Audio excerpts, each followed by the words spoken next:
Before we talk about how World War II Germany got their blueprint of fascism from the United States, let's talk about fascism in the United States prior to World War II.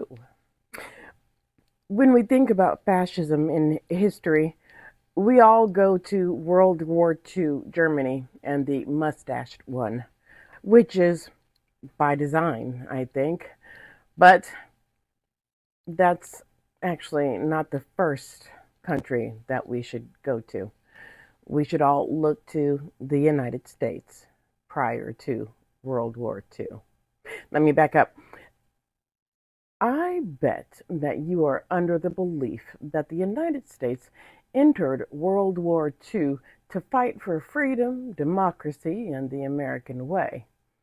You either learned that from your pop or from your history books.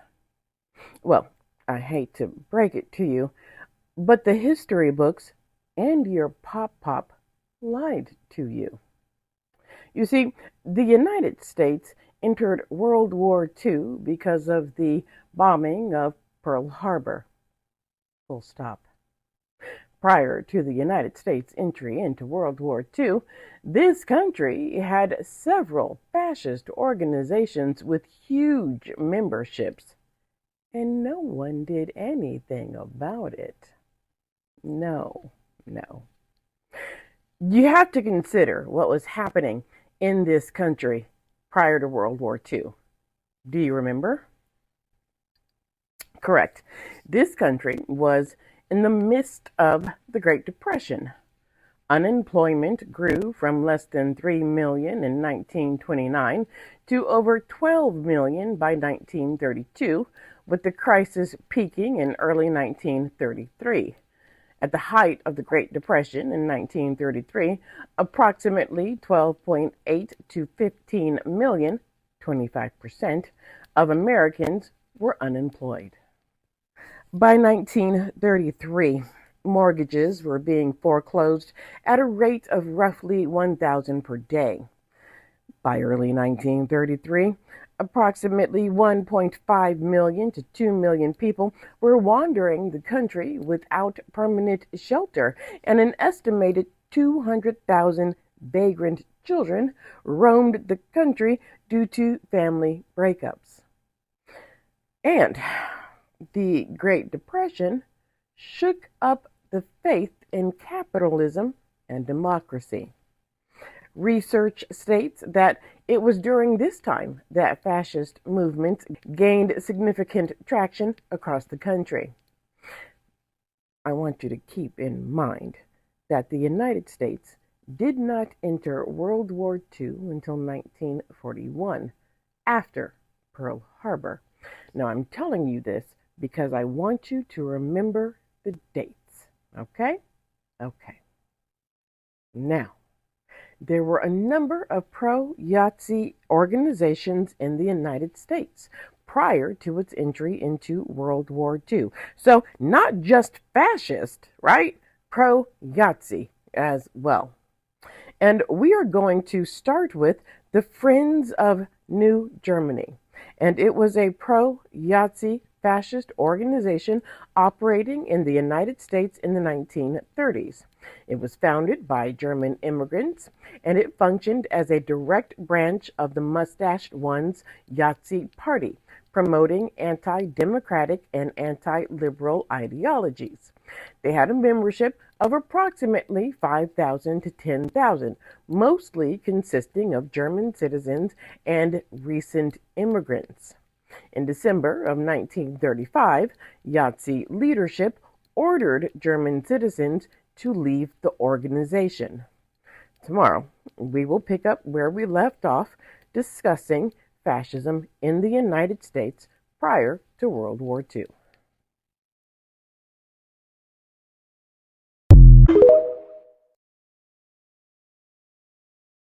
This is literally a black woman explaining to us how fascism has literally been one of the key things in United States, even long before it literally happened in Germany or Italy or any other place that you literally know.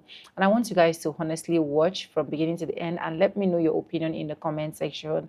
And don't forget that credit to the original creators of every single clips and stitches we have in our today's episode.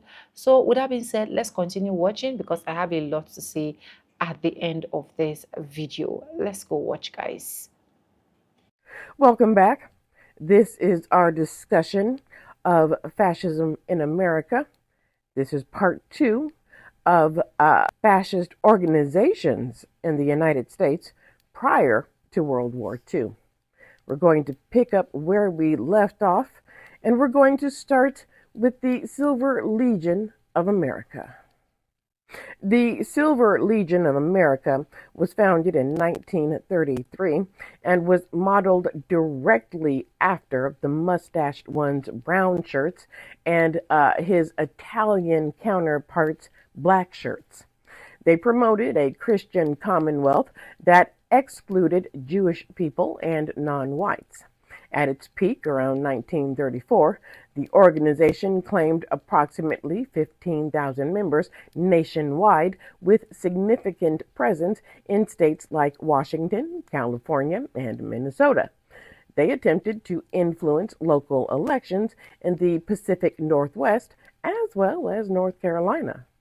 The organization advocated for a Christian commonwealth which blended American fascism, white supremacy, white nationalism, and anti-Semitism.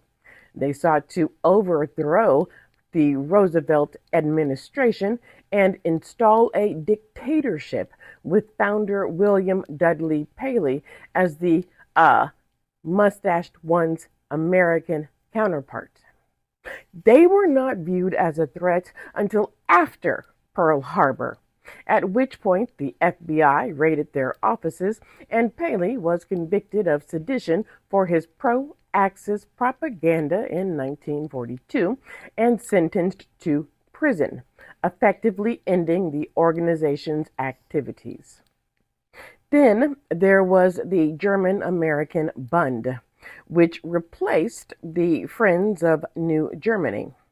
The Bund was a pro-Nazi fascist organization established in 1936.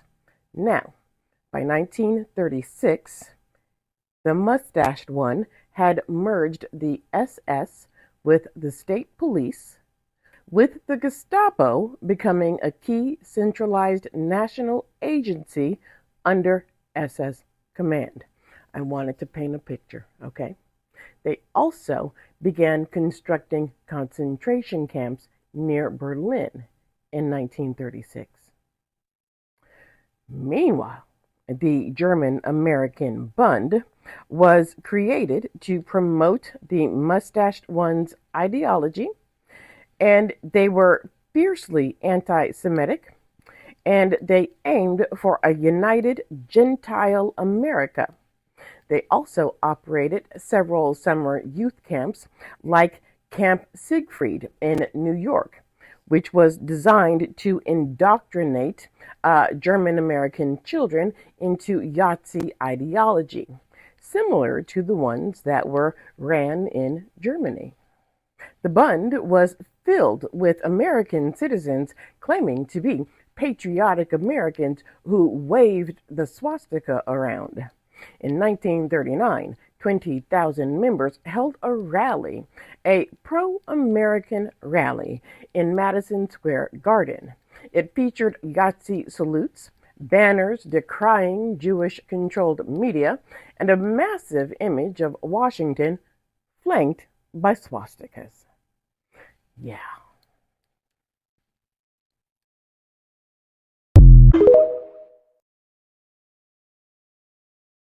Welcome back. This is our discussion of fascism in America. This is part 2 of fascist organizations in the United States prior to World War II.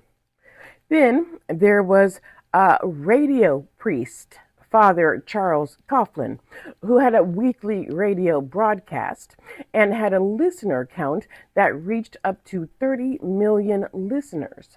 He acted as an advisor and recruiter for the fascist group Christian Front. This group was later investigated by the FBI for plotting to overthrow the U.S. government. By the late 1930s, Coughlin openly praised the Mustache One and his Italian counterpart, viewing their regimes as a necessary antidote or defense mechanism against communism. His rhetoric heavily relied on anti-Semitic conspiracy theories, such as blaming international Jewish bankers for the Great Depression and the Russian Revolution. In 1938, he even defended the Nazi violence of the Night of Broken Glass in Germany, claiming it was a justified retaliation. For those who don't know, the Night of Broken Glass is when there was a state-sponsored wave of violence against the Jewish community throughout Nazi Germany. It was also a night of the same in Austria and Sudetenland. Over 1,400 synagogues were desecrated and set on fire. Approximately 7,500 Jewish-owned businesses were looted and demolished. At least 91 Jewish people were unalived during the riots, though recent research suggests the number may be higher. It's probably higher. Roughly 30,000 Jewish men were arrested and sent to concentration camps. The German government at the time claimed the violence was a spontaneous outburst in response to the death of a German diplomat by a 17-year-old Jewish kid. After the Night of Broken Glass, the Nazi government forced the Jewish community to pay a $1 billion Reichsmark fine, which is the equivalent to, at the time, $400 million in 1938, as restitution for the diplomat's death, and forbid them from claiming insurance for the damage done to their community. The events foreshadowed the Holocaust, and Father Charles Coughlin thought the violence was justified. Coughlin used his newspaper, Social Justice, to publish Nazi propaganda. In fact, one article was a near word-for-word translation of a speech given by Joseph Goebbels. And while Father Charles Coughlin did not officially join a fascist party, historians and contemporary critics widely characterize him as a fascist, or at least pro-fascist. Tomorrow, we'll continue our conversation on fascism in the United States prior to World War II.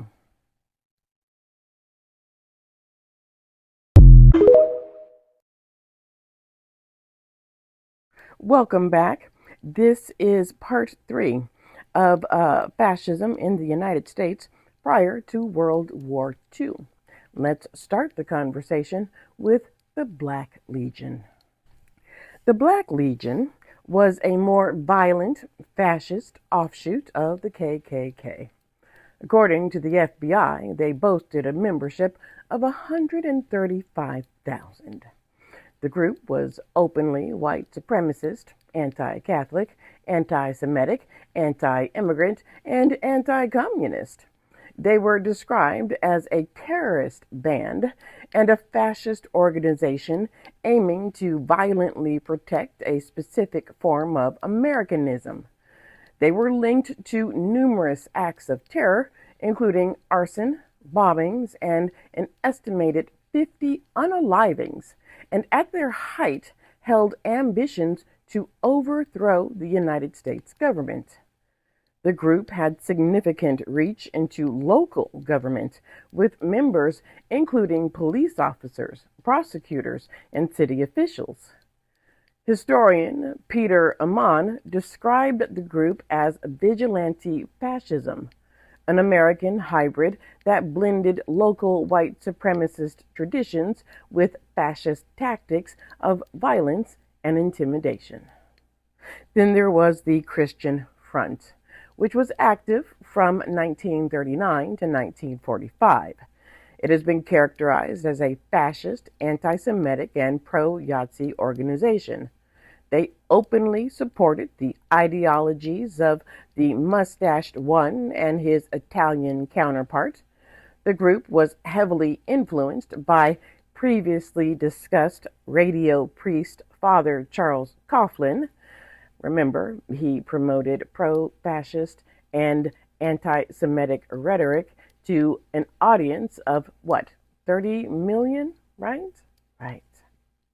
The Christian Front members often referred to themselves as Father Coughlin's brown shirts, explicitly mimicking the German paramilitaries.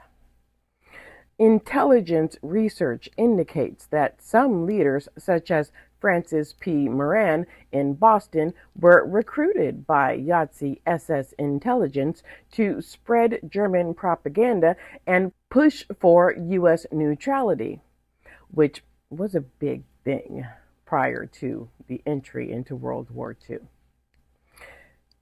Additionally, the front had significant support within the New York Police Department, with hundreds of officers admitting to membership or sympathizing with its goals. The organization engaged in street violence, particularly in New York and Boston, where members harassed Jewish residents and boycotted Jewish-owned businesses. In 1940, the FBI arrested 17 members in Brooklyn for conspiring to overthrow the United States government and install a temporary dictatorship to eliminate Jewish and communist influence. Yeah.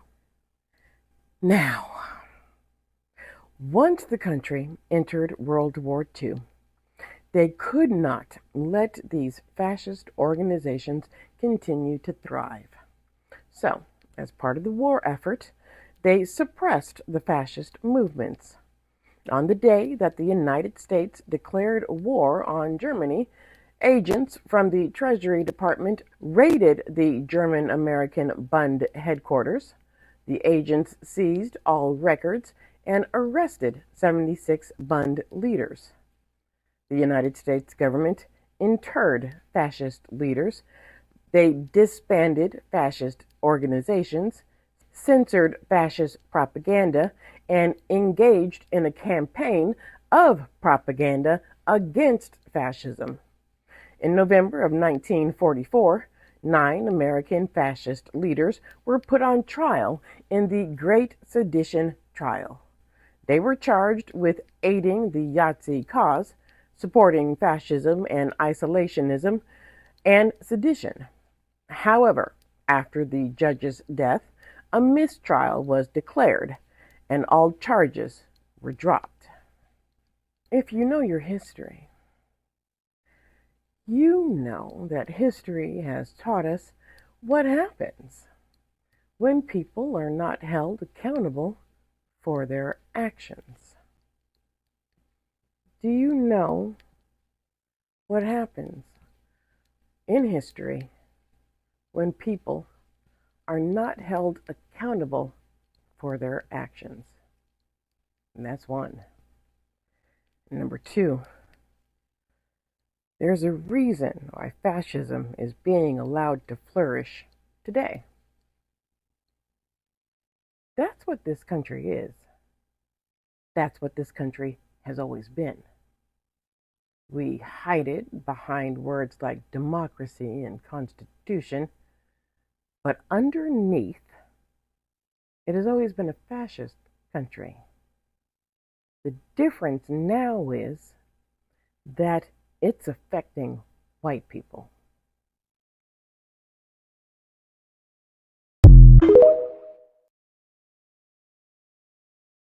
Anyway, welcome back, guys, and I hope you guys literally enjoyed every single clip I was able to roll out for you guys. And like I said, let me know what you think in the comment section, because we do our possible best to study in the comment section.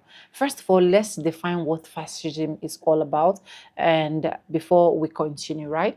So fascism, sorry if I'm not pronouncing it very well, is a far-right authoritarian and ultranationalist political ideology. It patronizes the nation and race above the individual, enforced by a dictatorial leader, strict social and economic regimentation, and forcibly suppression of opposite. But if you say anything, they'll tell you, no, it is not.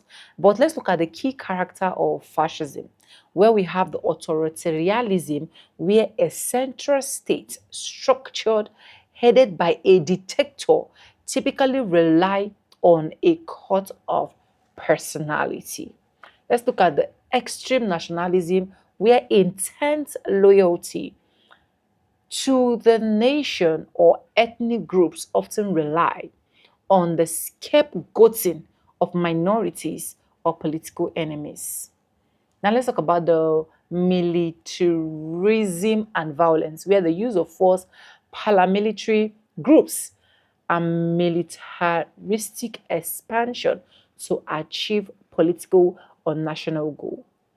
Now let's look at the rejection of liberalism and democracy, where an active attempt for democracy institution, plural and individual rights. So the ideology originated in the 20th century, where this European, most notably under the Benito Mussolini in Italy and Adolf in Germany.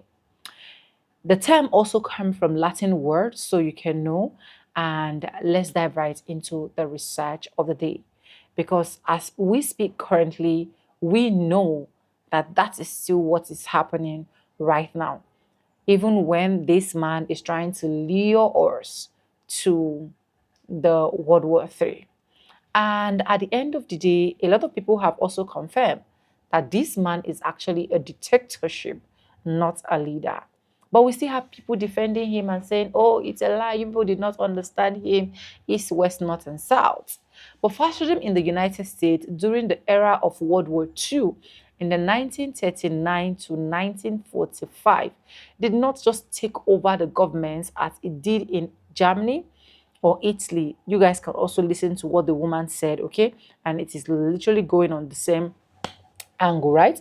But fascism idea and organization did exist. The US government ultimately opposed fascism abroad while also comforting fascist sympathizers at home. Like, these people are that evil, like it is that deadly for them, that the moment they are cheering with you, they're also doing whatsoever they want to do behind the scene. Okay. And fascism is a political idea that generally include extreme nationalism, authoritarian rules under powerful leader. You guys can also hear from my definition. Suppression of political opposition, heavy use of propaganda, militarism, and the belief that some groups are superior to others. The most famous fascism governments were led by Benito Mussolini in Italy and Adolf Hitler in Germany, okay? Where before and during World War II, several American groups admire or support aspects of European fascism. One of the largest was the German American Bund, which promotes Nazi ideology among some German Americans. It organized rallies, including a large 1939 event at Madison Square Garden in New York, displaying Nazi symbols alongside American flags. Other isolationists or extremist groups are expressed admiration for authoritarian government through their support virus and they represented a small minority groups in America. After Japan attacked Pearl Harbor, On December 7, 1941, the United States entered World War II and declared war on Axis power, which is Germany, Italy, and Japan. The government investigated and persecuted some individuals suspected in aligning enemies' government and spreading Nazi propaganda. Although the United States fought against fascism overseas, it still has significant inequality and civil rights violation at home. So even up till now, I believe fascism is one of the things that can never be erased, because as far as they are concerned, they always want to make it look like they are above and every other race are beneath them. But anyways, let me know what you think in the comment section. Credit to the original creators of every single clips and stitches we have in our today's episode. I want to say a very big thank you to every single one of you. Liking, commenting, sharing, dropping super thanks. Also join my membership. I do not take you guys for granted. You guys are absolutely the best. And yes, with that being said, with no further ado, I do like I always say in my videos, I'm going to be saying bye, and I'll see you guys in my next one. For now, bye guys. I love you guys. Mwah.